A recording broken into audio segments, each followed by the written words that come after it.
on your seatbelts, it's going to be a tough one. So, the internet, the news media, everywhere you go, let's talk of the fires in Los Angeles. And the phony and the not so phony people all saying how sorry they feel for these people who've lost their home. Their heart goes out to them and everything. You know, you should never rejoice in the misery of others.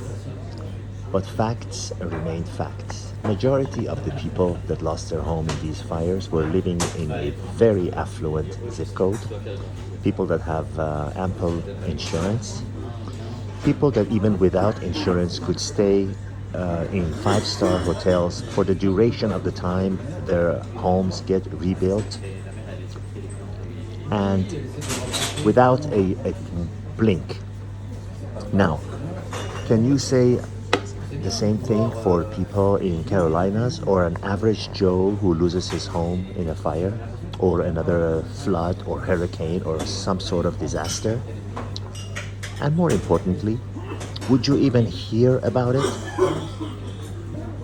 These people, because they're famous and they're rich and so-called, and I say so-called stars, many of them couldn't, act their way out of a tissue, a box.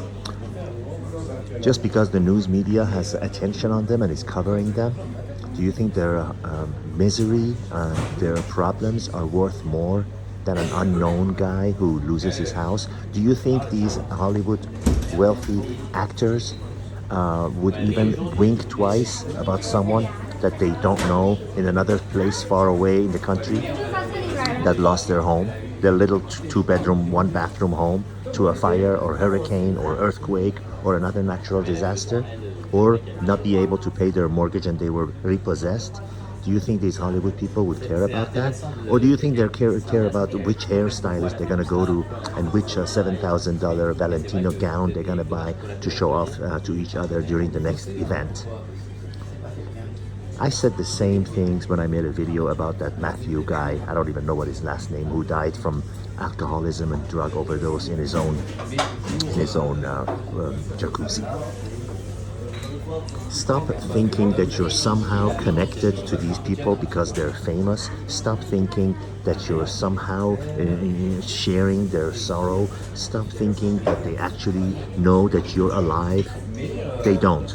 They couldn't care less if your mother was sick and dying on a government hospital bed and you didn't have money to pay for her surgery. They couldn't care less. These are the cold facts that nobody wants to admit.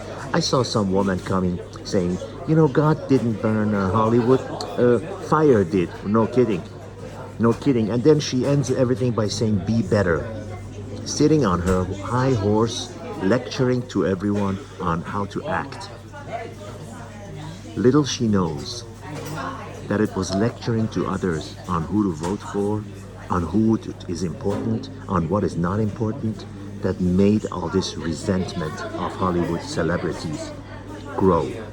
And now she's in her own right appearing on some cheap media like TikTok or another social media garbage saying, be better.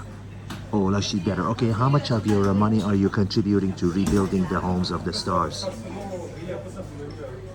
So the answer to these people that say be better, or these people that are acting like they care about what happened to some multi-millionaire's home in Hollywood through their ill gains, I say be less phony. All the best.